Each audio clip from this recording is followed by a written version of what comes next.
কবরের প্রথম রাত কেমন রাত হবে আপনার আর আমার, এটা বোঝানোর জন্য আগে মরণ থেকে বুঝাই। ও বাঁশখালীর মুসলমান, খুবই মনোযোগ দেন মা বোনেরা। ও মা, আপনি যে সুন্দর পোশাক পরে সেজে গুজে গহনা পাতি দিয়ে আপনাকে নিয়ে আসা হলো শ্বশুর বাড়ি। মারে, আপনার ঘরের মধ্যে একটা বৃদ্ধ মা আছে, শাশুড়ি। মনে ব্যথা দিবেন না, এই বৃদ্ধ লোকটা আপনার কাছে তেমন কিছুই চায় না, একটু সহানুভূতি চায়।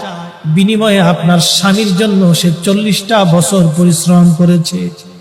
ও বোন, আপনাকে বলছি, এই বৃদ্ধ মাটাকে আপনি ব্যথা দিবেন না।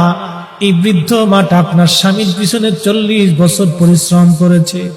পেটে ধারণ থেকে শুরু করে ওকে মানুষ পর্যন্ত বানাইতে একটা মায়ের হাড় ভাঙ্গনি খাটুনি খেটে বৃদ্ধ হয়ে গেছে আজ। সে কিছুই চায় না রে বোন, আপনার কাছে মাত্র একটু সহানুভূতি আর ভালোবাসা চায়। মনে ব্যথা দিয়েন না, ওনাকে ব্যথা দিলে মালিক বেজার হয়ে যাবে। মালিক, ও বোন, আজকে আপনি আসছেন এই দুনিয়াতে, এই বাড়িতে। আগামী দিন এই বাড়ি থেকে আপনাকে নিয়ে যাওয়া হবে সাদা পোশাকে, আপনার দামি দামি গহনাগুলি রেখে যাওয়া হবে। বাংলাদেশে একজন ধনী মারা গেল করোনায়। আহা, করোনার সময় মানুষ চেনা গেছে।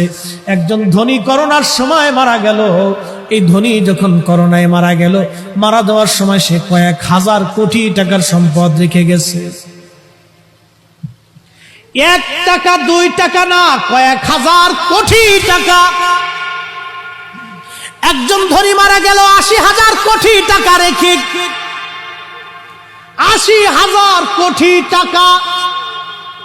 এখানে সবাই কেউ যদি বান্ডিল ধরে মাথায় বাঁধতে বস্তায় দেওয়া হয়, তারপরে মাথায় করে নিতে পারবেন না। 80,000 কোটি টাকা রেখে কবরে চলে গেল একজন ধনী। এরকম হাজার হাজার ধনীরা কোটি কোটি কোটি কোটি টাকা রেখে কবরে চলে গেল। করোনার সময় কবরে তারে নিয়ে যাওয়া হলো। ছেলেরা ওই যে সংস্থাদেরকে ফোন দিয়ে বলল, আপনারা আমার বাবার সৎ কাজ করে দেন, করোনা হয়েছে, আমরা কাছে যেতে পারবো না। স্ত্রী গেল না, ছেলে গেল না, বেটার বউ গেল না, নাতিরা কাছে গেল না।